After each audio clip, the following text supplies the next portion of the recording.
It's everywhere, right? On our phones, our TVs, the media is just constant. But have you ever stopped to think about what its actual mission is supposed to be? Well, today we're going to break it all down, the media's most important jobs and the ethical rules that are meant to guide it. You know that feeling? You're scrolling through your feed and it's just so much. It honestly feels like you're trying to drink from a fire hose. If you feel that way, trust me, you are definitely not alone. But what if I told you there's a way to make sense of all that chaos? A kind of mental toolkit to help you sort through it all. That's what we're going to build today. Let's decode the media's real mission so you can become a more empowered, savvy consumer of information. All right, let's dive right in. First big question, what is the media actually supposed to be doing? Turns out you can break down its main purpose into 5 key jobs. Yep, there are 5 fundamental jobs the media performs for society. Let's walk through them, because each one plays a really crucial role in our day-to-day lives. First up, the most basic job of all, to simply inform. This is all about getting you the practical info you need to navigate your day.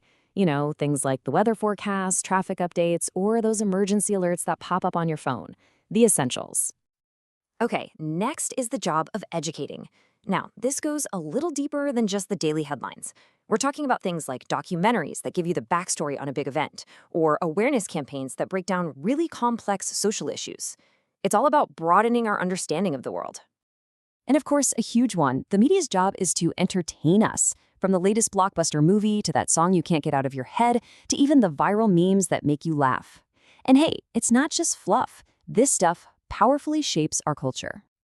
And number 4, let's not forget that the media is a massive economic engine. It's a global industry that creates a ton of jobs for writers, producers, technicians, you name it. And through advertising, it fuels a huge chunk of our modern economy. Now for the 5th job. And honestly, you could argue this is the most critical one of all. It's the one that is absolutely vital for a healthy democracy, the media's role as the public watchdog. There's this really cool historical term for the press, the fourth estate. The idea is that the media acts as an unofficial 4th branch of government.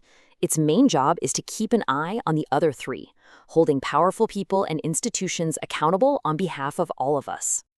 So what does this watchdog thing look like in the real world? It's basically a 4-step process. It starts with monitoring the powerful. If something seems a little off, they move on to investigating it. The next and really crucial step is to expose any corruption or injustice they find. And the whole point of this? To ensure transparency and keep our institutions honest.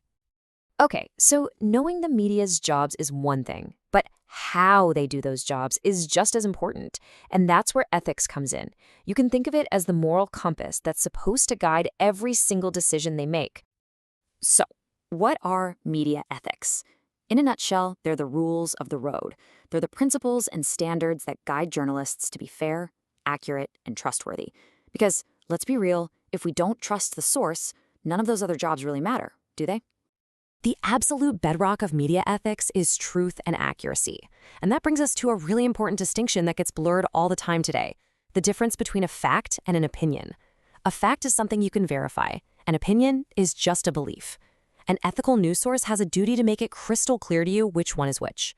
Next up, we've got the principle of independence. This is huge. It means media organizations should be free from the influence of powerful people, whether that's the government or a big corporate sponsor. They need to be able to report the story without fear or favor to maintain their credibility. Look, nobody's perfect. Media outlets are going to make mistakes. The principle of accountability is all about what happens next. It means owning those mistakes and correcting them quickly and publicly. That is actually how you build and maintain trust with an audience. Media also has a duty to minimize harm. They have to think about the real-world consequences of what they publish, avoiding inflammatory language, hate speech, or anything else that could cause panic or violence. The mission, after all, should be to inform, not to inflame. And finally, there's the principle of respect. In a diverse world like ours, this means avoiding harmful stereotypes and instead trying to promote tolerance and understanding.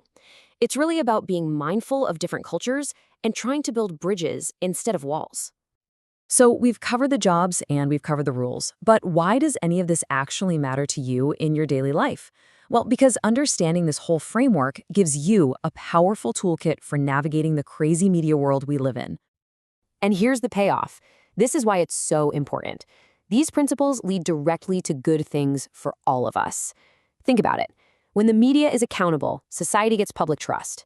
When it's independent, we get a real check on power. And when it's ethical, we all get to benefit from a stronger democracy. So now you have the framework, you know the mission, and you know the moral compass. So the next time you're scrolling through your feed, you can start to ask the most important question of all. Who here is actually playing by the rules?